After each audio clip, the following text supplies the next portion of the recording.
महाभारत और रामायण का ज्ञान तो आप लोगों को अच्छी तरह होगा।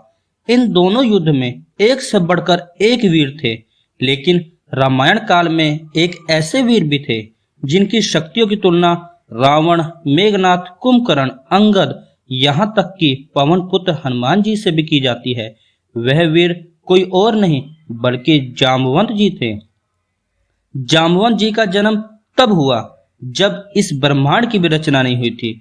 कहा जाता है कि उस समय मधुकेटव नाम के दो राक्षस बहुत ही शक्तिशाली थे। इन्होंने अपने पराक्रम से जितने भी देवता थे सबको हराकर तीनों लोक पर राज करने लगे।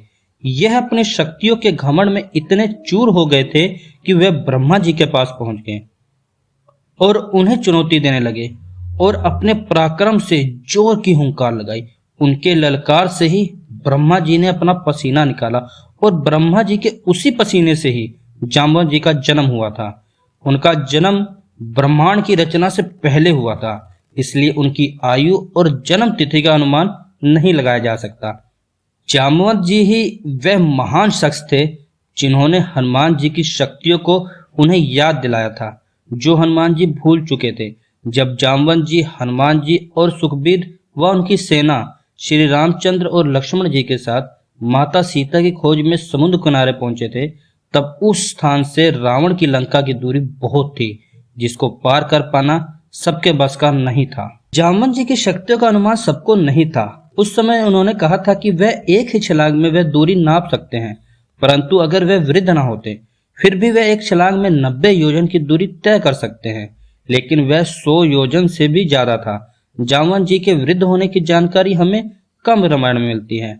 कम रामायण की बात करें तो जब भगवान विष्णु ने राजा बलि के सामने ब्राह्मण अवतार में आए थे, तब उन्होंने 3 पग में ही तीनों लोक नाप लिए थे। तब यह दृश्य जामवंत जी ने अपनी आंखों से देखा था। वह विष्णु जी के इतने बड़े भक्त थे कि उन्होंने ये बात ठान ली थी कि वह विष्णु जी के ब्राह्मण अवतार की परिक्रमा करेंगे, जो कि ब्रह्मांड से भी बड़ा था। उन्होंने अपने पूरे तेज से उनकी परिक्रमा करनी शुरू कर दी और केवल 3 क्षण में ही ब्राह्मण अवतार की 21 परिक्रमा पूरी कर ली थी।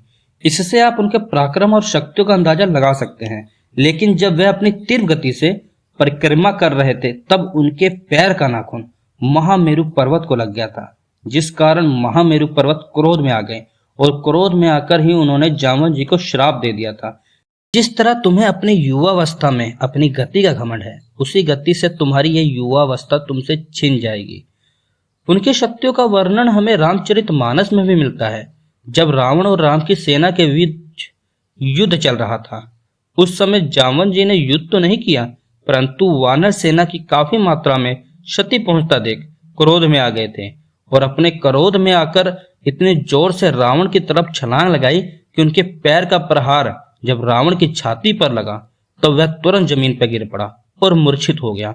जामवंत जी की शक्तियों का सामना करना सबके बस में नहीं था। जामवंत जी ही वे शख्स थे जिन्होंने भगवान विष्णु के सभी अवतार देखे हैं और आज भी उनके होने के प्रमाण पाए गए हैं, और कहा जाता है कि वह भगवान विष्णु की कल्कि अवतार का इंतजार कर रहे हैं।